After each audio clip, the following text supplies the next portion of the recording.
Welcome to the Human Experience Podcast, the only podcast designed to fuse your left and right brain hemispheres and feed it the most entertaining and mentally engaging topics on the planet. As we approach our ascent, please make sure your frontal, temporal and occipital lobes are in their full upright position. As you take your seat of consciousness, relax your senses and allow us to take you on a journey. We are the Intimate Strangers. Thank you for listening.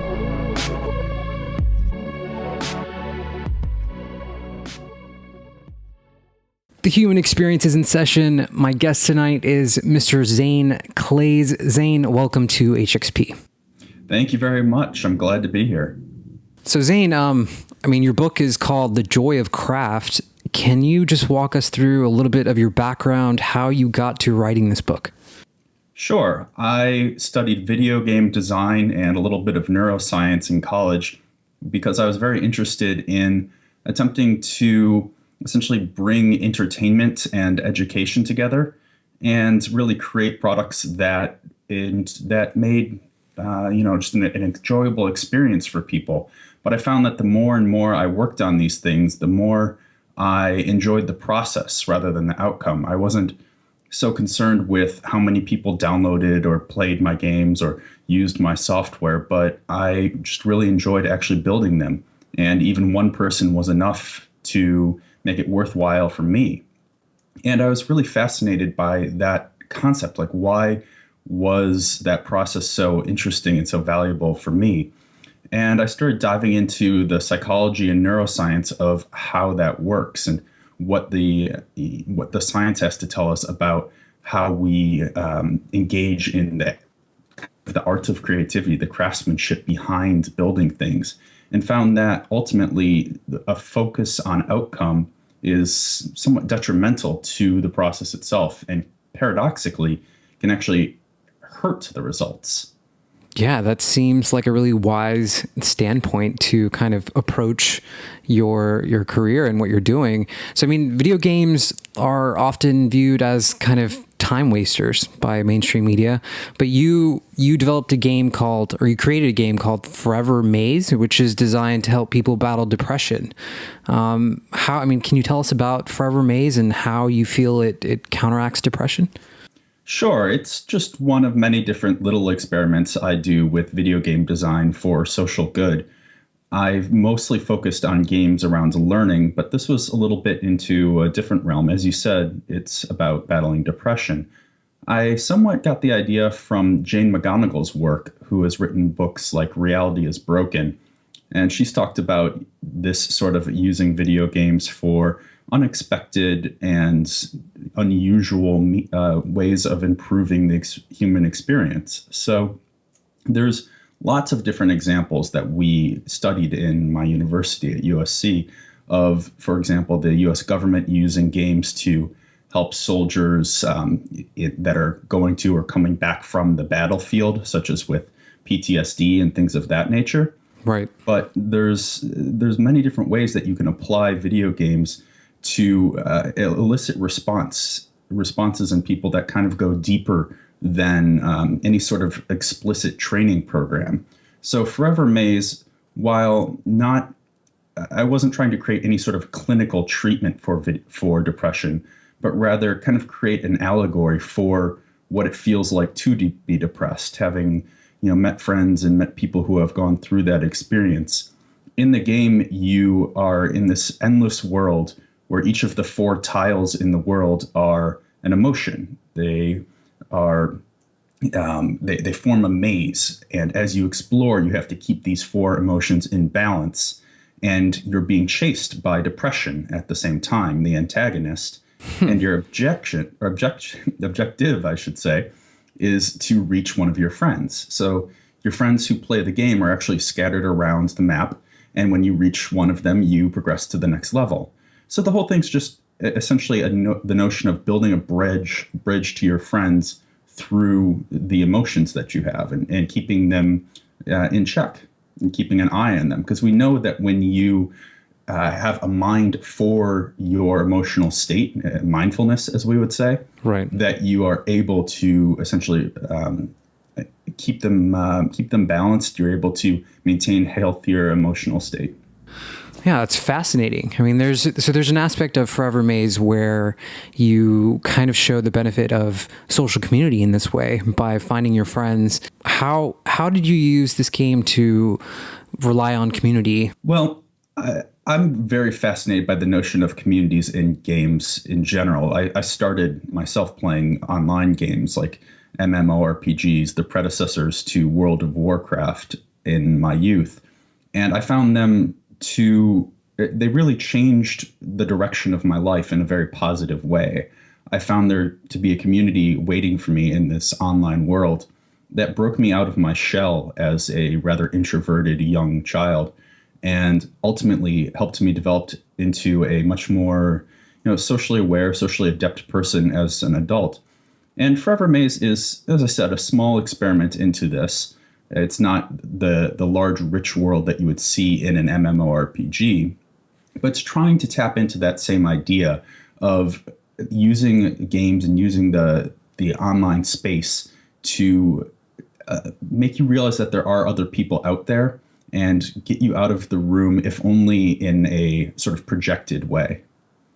Intriguing. One of the elements that seems to cross over from your games to your book, Joy of Craft, is the need for people to enjoy what they are spending their time doing rather than being solely focused on achievement and I guess enjoying the journey and the process.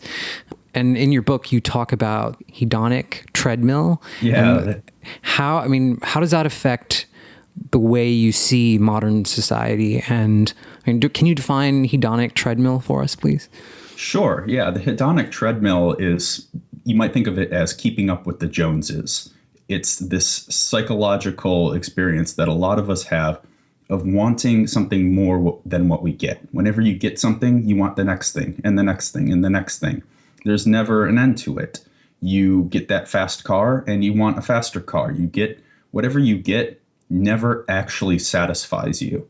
And what's fascinating to me too is that there's a interesting parallel here with video games where some of the worser games, I would say, have what players call a level treadmill, a grind, where you just do the same thing over and over and over. And sure, you level up, you get further, but ultimately those games are unsatisfying. And that's what the crossover taught me from video games to real life, is that you might get completely wrapped up in this process at the moment. It might feel good to get the next level, to get the next car, to get the next paycheck.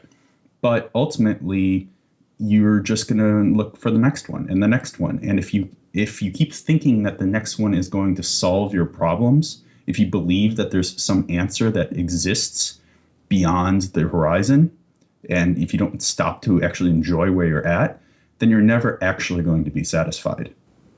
Yeah, I find that so important. I mean, even for myself, like my own ego is always like, what the next guest, what's the next thing for me? So yeah, I mean, I appreciate that you cover that in your book. The first part of your book talks about motivation and why science kind of says we do what we do. I mean, what have you found are the processes in the brain that are going on when someone is enjoying activity versus not? There's a lot of talk of implicit or internal versus external motivation.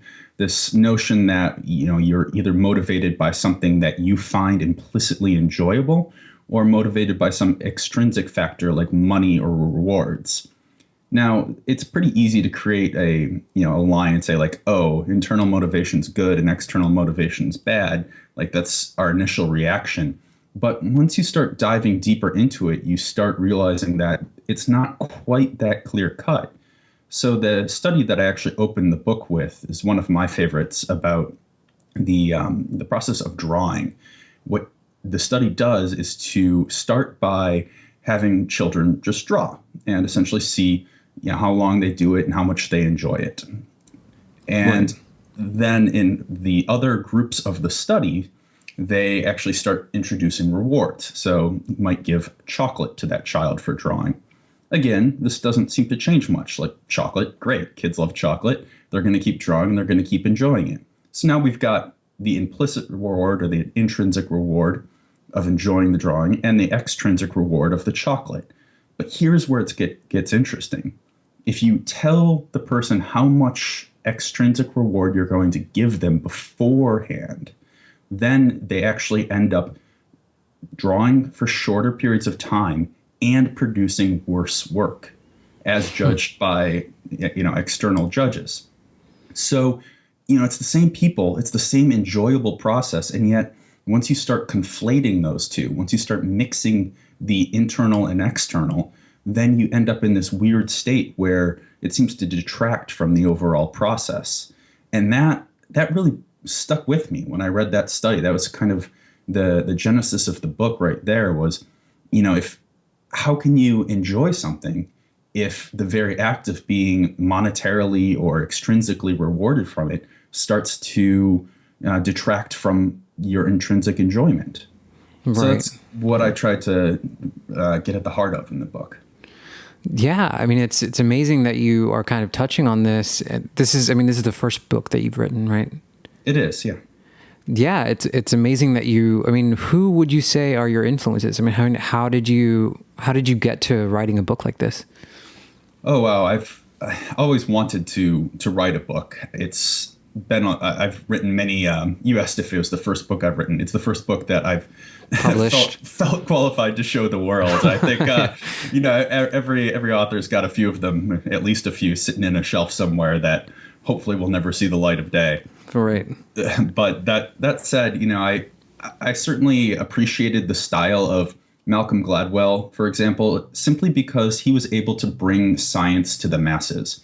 And I really appreciate that because I love science. I love the fact that it can tell us so much about the world, but frequently it's daunting to people. And all of these studies are, not something people are going to dive into. So I wanted to kind of mimic that style that he had and that some of the other writers in that genre had, as well as folks like Daniel Kahneman, Dan Ariely, the behavioral economics folks, that all just kind of delve into these stranger aspects of psychology and show you how they might be used to improve the quality of life.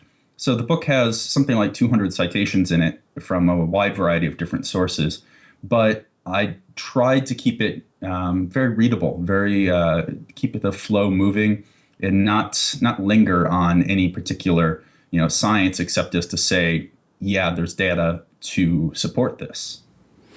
Right. And I mean, you really talk about money in this book and how happiness is not the possession of money. Let's get into that. Let's talk about that a little bit. I mean, what would you do if you had $1 million?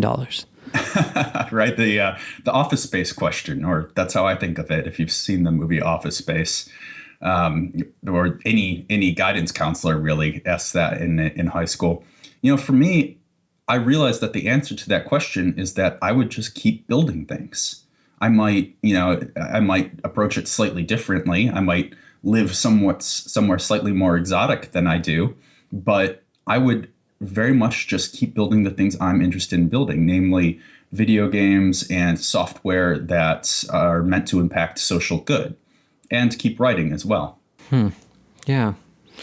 I mean, why do you think it's so important that we separate this sort of end result, which is money, which is what everyone seems to focus on, versus what a person is doing and how the quality of what they're doing? There's one study that I find pretty interesting that some readers or some listeners may have heard of.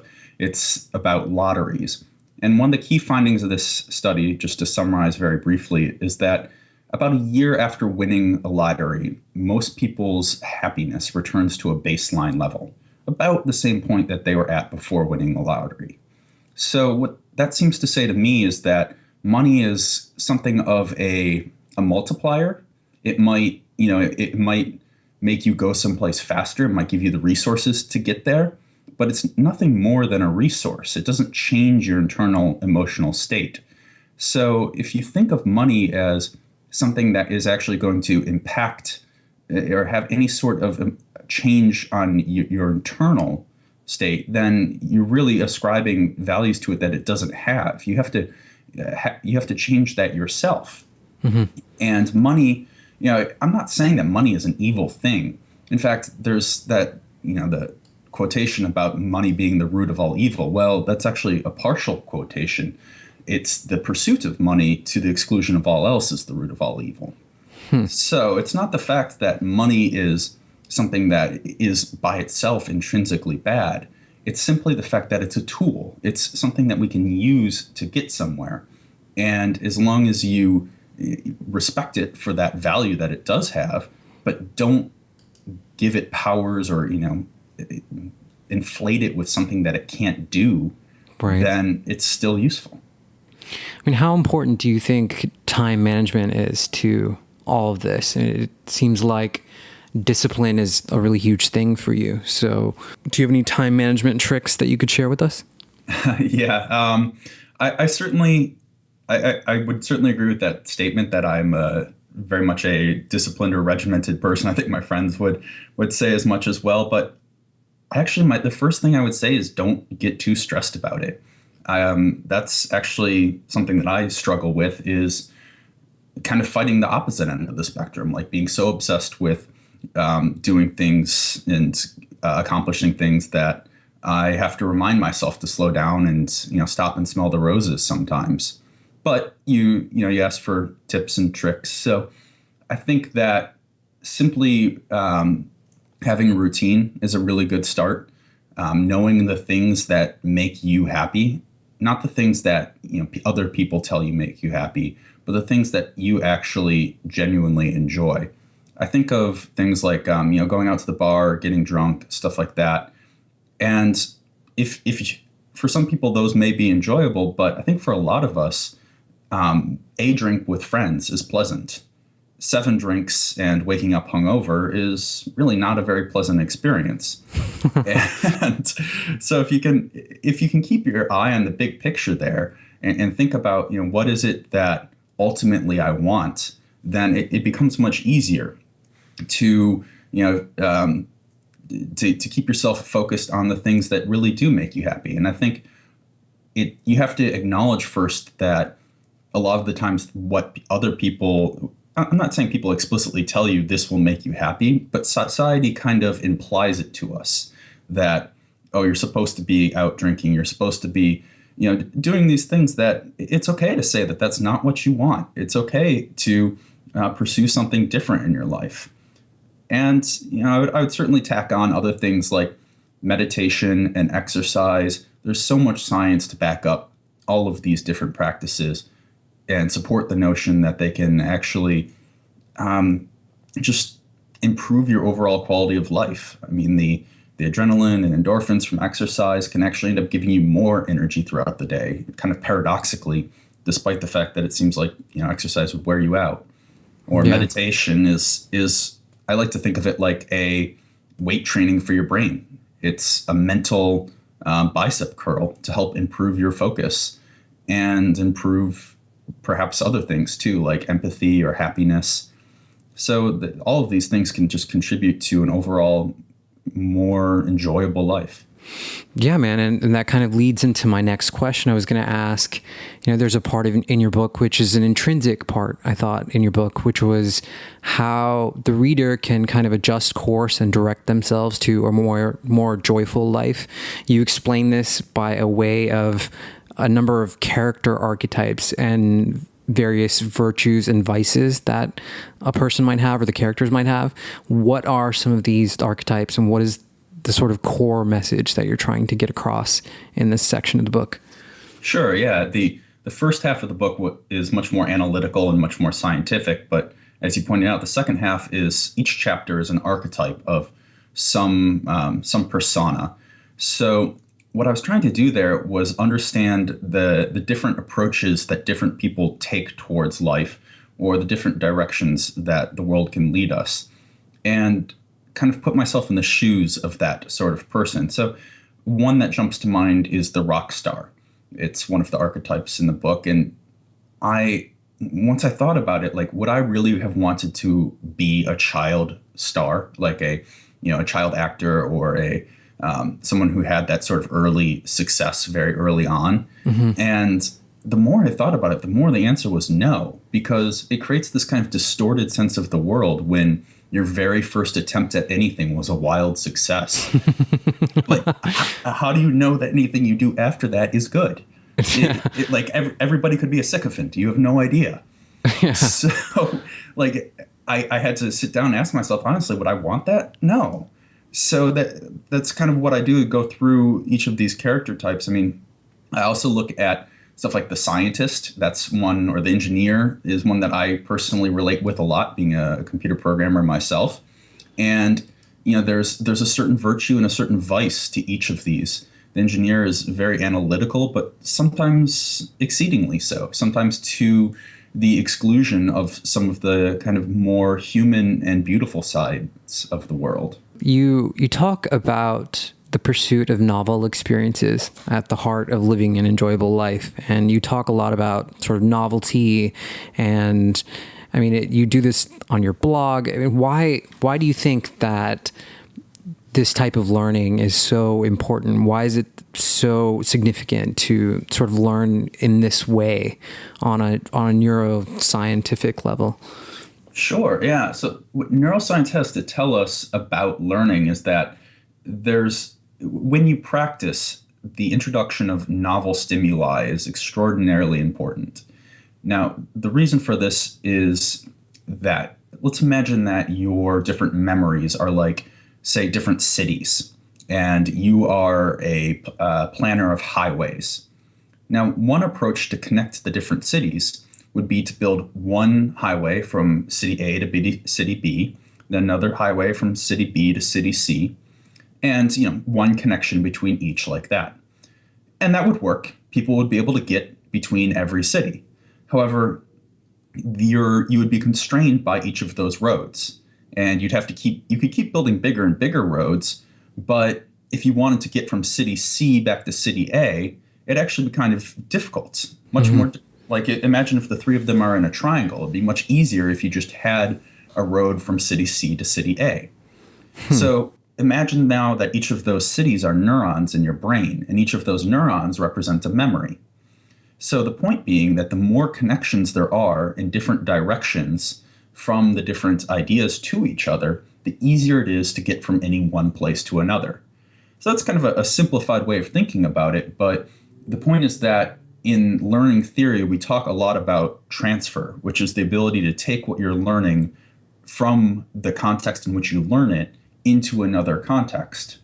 Well, the more tightly bound what you're learning is to the context, namely by only studying in one way over and over and over and over again, the harder it is to transfer outside, because there's not a rich assortment of different connections. So you're kind of tied to that scenario in which you learned it. You can only apply the formula in a very, if we're talking about math, rote sort of plug and play approach, as opposed to learning the underlying theory and understanding the basis of the formula, in which case you can use it in any which way. You can derive it on the fly. You can apply it to scenarios that you wouldn't have considered before, because you understand it on a much deeper and more well-connected way. Path to mastery seems like such a long, arduous, lifetime kind of achievement, award, road.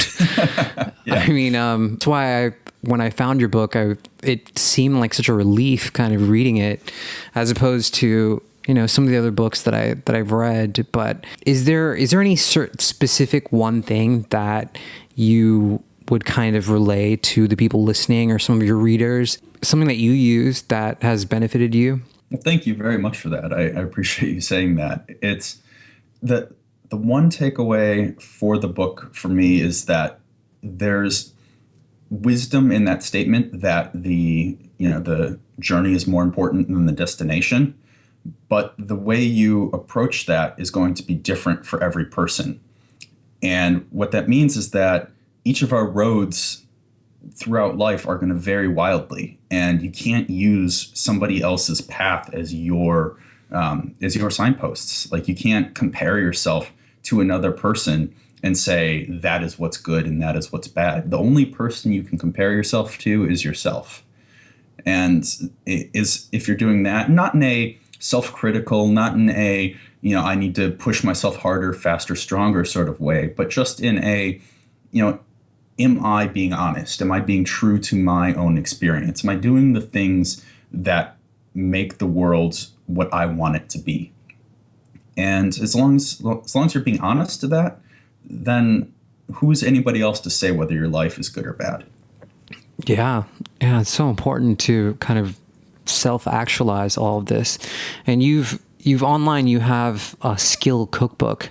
Can you tell us about that and kind of how you curated the idea for that? Sure. So Skill Cookbook started as just a blog about different learning theory. So as I mentioned, I studied video games and also a little bit of neuroscience in college. And I started by wanting to create educational video games. And when I started getting deeper and deeper into that research, I found that I started exploring different products that were out there, different learning software, different approaches that other companies had taken. And I wasn't ready to go start my own company that was going to, create a learning game just yet. But I was really interested in sharing what I found with other people, good strategies for learning new things. So it touches on everything from the science of learning to product reviews of different software, games, and apps that might help people learn, anything from the guitar to the periodic table, really anything that you might want to memorize or internalize. Okay. I mean, just to touch back on the book here, I mean, how important do you think failure is to the process of learning and growing? Failure is one of those words that all of a sudden in Silicon Valley, at least, or in the different lexicon here, it's getting a lot of press, and people talk about the need to fail and failing fast and the lean startup and all different ideas like that. These are all certainly very important, but I think something kind of gets lost in the message, which is that failure, it's not about failing for the sake of failure. It's about finding the boundaries. It's about conducting experiments and learning, where the point of breakage is or what you can or cannot do. And to that end, anything that you want to get better at needs to be defined by what you cannot yet do. So if you push yourself to that point and you fail, then you learn what you need to improve at. But if you just fail and say, "Oh, look, I'm happy because I failed," that's not a productive experience. It has to be in service of understanding where you're trying to go. Wow. It's really important. And I really do recommend this book, The Joy of Craft. Zane, I really appreciate your time, man. Where can people find your work? Thank you very much. The Joy of Craft is at thejoyofcraft.com. And of course, the blog is Skill Cookbook. And all of my stuff is over at inzania.com, inzania.com. Awesome. I really appreciate your time, man. Thank you so much for being here. Thank you.